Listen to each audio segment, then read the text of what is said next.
నమస్తే. ఇన్నాళ్ళు నన్ను సపోర్ట్ చేస్తూ, ఎంకరేజ్ చేస్తూ మీ ప్రేమని నాకు అందిస్తున్న ప్రతి ఒక్కరికి కృతజ్ఞతలు.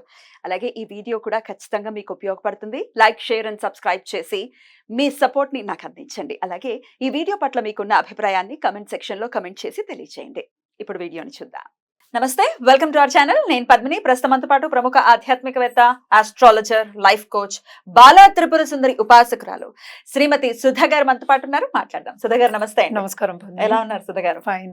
ఏ దశలు ఎట్లా ఉంటాయి అనేది చాలా సవివరంగా తెలియజేస్తున్నారు. మంచి అవేర్నెస్ ని ఖచ్చితంగా తీసుకొస్తుంది. ఎందుకంటే చాలా వరకు ఎంతో కొంత నాలెడ్జ్ అయితే గెయిన్ చేస్తున్నారు. మనకి ఏంటి, మన నక్షత్రం ఏమిటి, మనకి దశ నడుస్తోంది అనేది చాలా మంది తెలుసుకుంటూ అవును. ఉన్నారు. దశలు మారినప్పుడు డెఫినెట్ గా ఒక దశా ఛిద్రం అని అంటారు. డెఫినెట్ గా కొన్ని కొన్ని మార్పులు లైఫ్ లో ఉంటాయి. ఉంటాయి, కొంచెం తప్పకుండా ఉంటాయి. కొంచెం అవగాహన తెచ్చుకుంటే హ్యాపీ. రాహు మహర్దశ అయ్యి బాబాయ్ 18 సంవత్సరాలు. 18 years, yeah. ఒకటి కాదు, రెండు కాదు బాబాయ్. అంటే ఇంచుమించు ఎంత ఎంత లాంగ్ పీరియడ్ అది, చాలా చాలా లాంగ్ long పీరియడ్. period.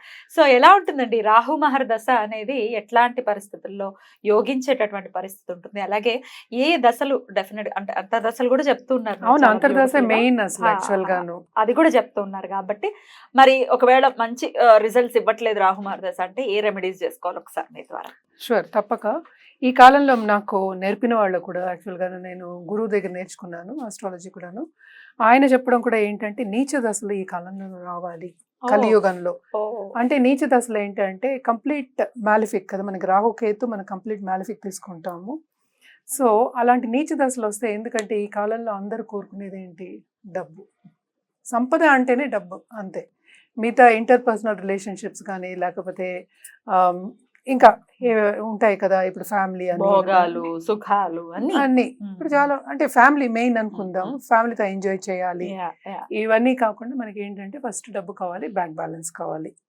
ఇంకోటి రెండోది ఏంటి, ఆన్లైన్లో మనం పైకి రావాలి, అంతే కదా. కరెక్ట్. సో బేసిక్గా ఏమవుతుంది, రాహు మదర్స్లో కమ్యూనికేషన్స్ అనేవి పెరుగుతాయి. ఫారిన్ టచ్ అనేది తప్పక వస్తుంది. చాలా మంది ఏమనుకుంటారు, ఫారిన్లో వెళ్ళి సెటిల్ అవ్వాలనుకుంటారు.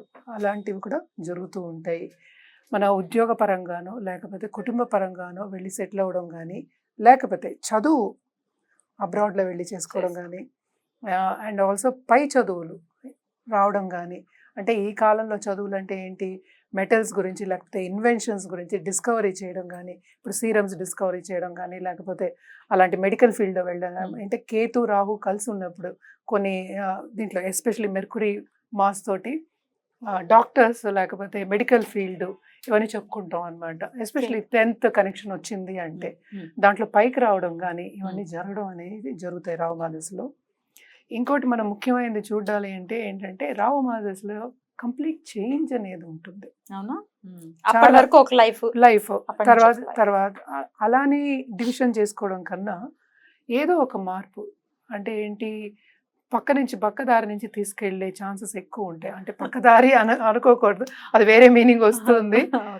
కంప్లీట్ సబ్జెక్ట్ చేంజ్ అవడం కానీ, లేకపోతే అవును కంప్లీట్ చేంజ్ అవుతుంది, చాలా పాత్ మారుతుంది.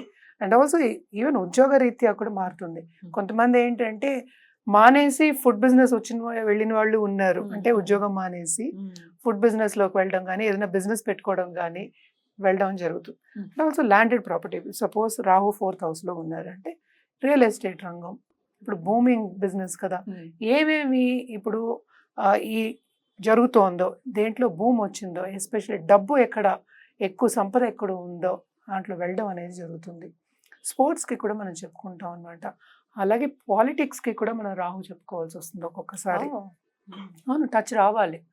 ఎందుకంటే ఆ రాహు ఉంటేనే తీగ మాట్లాడడం అనేది వస్తుంది, పని చేయించుకోవడం అనేది వస్తుంది అనమాట. That is also a creative force. అంటే క్రియేటివ్ ఫోర్స్ అనేది ఉంటుంది. సో బాగుంటుంది రాహు మహర్దశ. కానీ సప్దశలు వచ్చినప్పుడు, మళ్ళా ఆ భుక్తి వచ్చినప్పుడు, మళ్ళా అంతర్భుక్తి, దాంట్లో అంతర్ వచ్చినప్పుడు మారుతూ ఉంటుంది పీరియడ్. కొన్నిసార్లు ఏంటి, రాహు కేతు వచ్చినప్పుడు ఎస్పెషలీ అంత బాగుండదు. ఎందుకంటే నోట్స్ కదా అవి రెండు, చంద్రుడికి నోట్స్. సో ఎండింగ్ అనమాట, ఎండింగ్ అంటాం మనం. బోత్ ఒకటి స్టార్ట్ ఒకటి ఎండ్. సో ఇది రాహు దశ వచ్చినప్పుడు, అంటే స్టార్ట్ ఎండ్ రెండు ఒకేసారి వచ్చినప్పుడు, రాహులో కేతు వచ్చినప్పుడు కానీ నీకు చాలా ప్రాబ్లమ్స్ వస్తాయని చెప్తాం. అంటే ఏంటి, లాసెస్ అనేవి ఎక్కువ వస్తాయని చెప్తూ ఉంటాం. కానీ నీకు లాసెస్ వచ్చినప్పుడు ఏమవుతుంది, స్పిరిచువల్ గ్రోత్ అనేది ఉంటుంది, మనకి తెలుస్తుంది మనం ఏంటి. అట్ ద సేమ్ టైం ఏంటంటే ఇప్పుడు వేరే మెంటల్ టెన్షన్స్ కానీ యాంగ్జైటీ కానీ, at the same time suicidal tendencies, depressions, ఇవన్నీ కూడా చెప్పుకోవాలన్నమాట. అందుకని ఈ అంతర్దశను బట్టి ఇది భయపడవలసిన ఒక విషయం కాదు. ఇది అవగాహన వచ్చిందంటే మనం హెల్ప్ తీసుకోవడం అనేది Correct. ఈజీ ఉంటుంది. Correct. సో ఎప్పటికైనా అవగాహన అనేది వెరీ ఇంపార్టెంట్. సో ఇవన్నీ వచ్చినప్పుడు ఏంటంటే చూసుకోవాలి మనం. కానీ రాహు మదశ జనరల్గా ఎస్పెషలీ ఈ యుగానికి, కలియుగానికి యోగిస్తుంది. అలాగే మనం చూసామంటే రాహుకి రెమెడియల్ మెషర్స్ చేసుకోవాలి అంటే కనుక తప్పక రాహు జపం చేసుకోవడం అనేది మంచిది. నవగ్రహాలకు ప్రదక్షిణ చేసుకోవడం ఎక్స్ట్రీమ్లీ గుడ్. అండ్ ఇంకోటి ఏంటంటే దుర్గాదేవికి మనం దేవి పూజలు ఎక్కువ చెప్తాం రాహుకి. అవును. చేసుకోవాలి తప్పక. ఎందుకంటే అప్పుడే పైకి తీసుకెళ్తుంది. డబ్బు ఒక్కటే లైఫ్ కాదు. డబ్బు సంపాదిస్తున్నావు అంటే డబ్బు ఒకటే మిగులుతుంది, అదే మాయ. మాయావీన. అందుకని చెప్పడం అనమాట. ఎస్పెషల్లీ ఈయన ఏంటంటే ఒక బ్లాంకెట్ కప్పుతాడు, కంటికి ఒక ఇది కప్పుతారు అంటూ ఉంటారు, గంతలు పెట్టుకుంటారు అంటారు, అలా ఉంటుందన్నమాట. డిఫరెంట్ వ్యూ వస్తుంది, డిఫరెంట్ పర్స్పెక్టివ్ వస్తుంది దశ వచ్చినప్పుడు. అప్పటి వరకు ఏంటంటే మనం స్పిరిచువల్ గా గ్రో అయినా కూడా కొంచెం స్టంట్ అయ్యే ఛాన్సెస్ ఎక్కువ ఉంటాయి అన్నమాట. స్పిరిచువాలిటీని కొంచెం తగ్గిస్తుంది, ఎందుకంటే డబ్బు సంపాదించడంలో ఎక్కువ ధ్యాస పెట్టడం అనేది జరుగుతుంది. అంటే ఏంటి ఇప్పుడు ఏం జరుగుతోంది, ఈ కాలానికి ఏంటి జరుగుతోంది, దాన్ని బట్టి వెళ్తూ ఉంటాం అనమాట. రైట్. రాహుల అంతర్దశలు ఏవి బాగుంటాయి అనుకోవచ్చు అండి? రాహుల అంతర్దశలు మనకి ప్లానెటరీ పొజిషన్ బట్టి అనుకుందాము. రాహు సన్ బాగుంటుంది, రాహు మూన్ మళ్ళీ బాగుండదు, రాహు మార్స్ బాగుంటుంది, మళ్ళాను కొంచెం ఆధ్యాత్మికంగా కూడా అవుతుంది. ఎందుకంటే రాహు మార్స్ అనేది మనకి ఎండింగ్, మళ్ళీ వచ్చేది ఏంటి మనకి జూపిటర్ గురుమాదశ వస్తుంది. సో ఆ దశకి ట్రాన్సిషన్ అంటాను అనమాట నేను ఎప్పుడు. ఆ ట్రాన్సిషన్ అయినప్పుడు ఏంటంటే చాలా మార్పులు అనేవి జరుగుతూ ఉంటాయి. నేను చూసింది ఏంటంటే ఒక బిజినెస్ స్టంట్ అయ్యి ఇంకో బిజినెస్కి వెళ్ళడం కూడా నేను చూసాను. అది అంటే ఏంటంటే కంప్లీట్గా అసలు అది స్టాప్ అయ్యి వేరే చోటకి వేరే కంప్లీట్ ఫ్లిప్ సైడ్ అంటాం. Suppose somebody is there in teaching profession అనుకుందాం, వాళ్ళేమో కంపెనీలో వెళ్ళి జాయిన్ అవ్వడం కానీ ఒక పద్ధతిగా వెళ్ళడం కానీ జరుగుతుంది. ఇది రాహు అనేది ఇన్కన్సిస్టెంట్ అండ్ ఆల్సో ఒక పద్ధతి అనేది ఇవ్వడం అనమాట. మరి 18 years తర్వాత మళ్ళీ ఏమైనా ఫ్లిప్ ఉంటుందా? మరి జూపిటర్ మరి ఫ్లిప్ ఉంటుంది కదా, ఎందుకు ఉండదు? అన్ని భుక్తులు పట్టి కదా నేను చెప్పేది. ఇప్పుడు జూపిటర్ ఉన్నాడు, జూపిటర్ తో పాటు ఒకళ్ళు కలిస్తేనే కదా ఏదైనా జరగడానికి. ఒత్తి జూపిటర్ ఏం చేస్తారు పాపం, ఆయన ఇచ్చే మంచి ఇస్తాడు ఆయన. ఇంకోళ్ళు కలిసినప్పుడు ఏంటంటే ఒక ఈవెంట్ అనేది మనకి జరుగుతుంది. అది ఈవెంట్ జరిగినప్పుడు ఏంటి, అది ఇంకో ఈవెంట్ ని తీసుకెళ్తుంది, ఒక దారి కనిపిస్తుంది.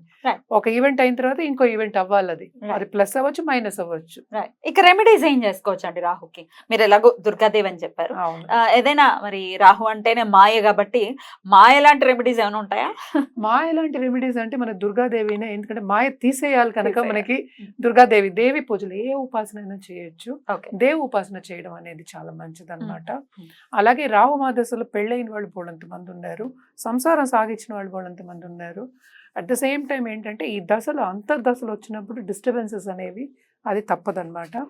జనరల్గా మనం చెప్పుకోవాలి అంటే ఈవెన్ మెడికల్గా మనం చూడాలి, హెల్త్ పరంగా చూడాలి అంటే తప్పక ఒక పద్ధతి డిసిప్లిన్ వేలో వెళ్ళాలి అనేది ఎక్స్ట్రీమ్లీ ఇంపార్టెంట్. రాహుమాదశలో కూడా ఎస్పెషల్లీ రాహుమాదశలో డిసిప్లిన్ అనేది ఉండాలి. డిసిప్లిన్ అనేది మనకే తెలుస్తుంది, అందుకే చెప్తాను. మనం ఎలాగా పుట్టి పెరిగిన వాతావరణం ఉంటుంది కదా, కొంతవరకు ఏంటంటే మనం హెల్త్ని కాపాడుకుంటూ రావాలి అనేది వెరీ ఇంపార్టెంట్ అనమాట. రాహు మాదశలో అది ఎక్స్ట్రీమ్లీ ఇంపార్టెంట్ ఒకటి, ఎందుకంటే హెల్త్ లేకపోతే మనం ఏం చేయలేము. హెల్త్ తర్వాత అన్నీను, హెల్త్ బాగుంటే మనకి మెంటల్ హెల్త్ కూడా బాగుంటుంది, అదే కనెక్షన్. సో ఈ రెండు బాగుంటే కనుక మన లైఫ్ కూడా బాగుంటుంది, డబ్బు సంపాదించడం కూడా ఈజీ అవుతుంది. దీంట్లో ఏంటి మళ్ళీ పై వాళ్ళతో కుదరపోవడం, కొలీగ్స్తో గొడవలు రావడం, ఆర్గ్యుమెంట్స్ రావడం, ఇలాంటివన్నీ చిన్న చిన్నవి అందరికీ జరిగే ఒక విషయాలు. ఇప్పుడు 18 ఏళ్ళు అసలు గొడవ లేకుండా ఎలా ఉంటుంది? ఏదో ఒకటి ఉంటుంది కదా, ఎలా ఉంటుంది, ఏదో ఒక లోటు కూడా ఉంటుంది కదా. సో ఇవన్నీ ఏంటంటే రెమెడియల్ మెషర్స్ చేసుకుని మనం బ్యాలెన్స్ చేసుకోవాలి. లైఫ్ అంటేనే బ్యాలెన్స్ చేసుకోవడం. ఈయనకి ఏ జెమ్ స్టోన్ చెప్తారు? గోమేధికం చెప్తాం. జెమ్ స్టోన్స్ ఆల్రెడీ మనం మాట్లాడుకున్నాం, అదే మనం సిల్వర్ లో వేసుకోవాలి, ఎందుకంటే అది చెప్పినప్పుడు ఏస్ట్ ఇవన్నీ కూడా వస్తూ ఉంటాయి. సో అది వేసుకుంటే మంచిది. But if it is warranted only, ఇప్పుడు జాతకం చూసి దాంట్లో వారంటెడ్ వేసుకోవచ్చు బాగుంటుంది పెట్టుకోమంటాం, లేకపోతే లేదు. రైట్ రైట్ అండి, చాలా బ్యూటిఫుల్ గా ఎక్స్ప్లెయిన్ చేశారు. ఒకవేళ రాహుమార్ దశ రాబోతోంది ఎవరికైనా అని అనుకుంటే కనుక డెఫినెట్ ఇది ఒక మంచి అవేర్నెస్ వీడియో అవుతుంది. డెఫినెట్ గా డిసిప్లైన్ గా ప్లాన్ చేసుకుంటే ఎట్లాంటి ఇబ్బందులు లేదు అని చెప్తున్నారు కాబట్టి అవును. బ్యూటిఫుల్. ఇక నెక్స్ట్ ఎపిసోడ్ లో గురుమహార్ దశ గురించి మాట్లాడుకుందాం. నమస్కారం. నమస్కారం.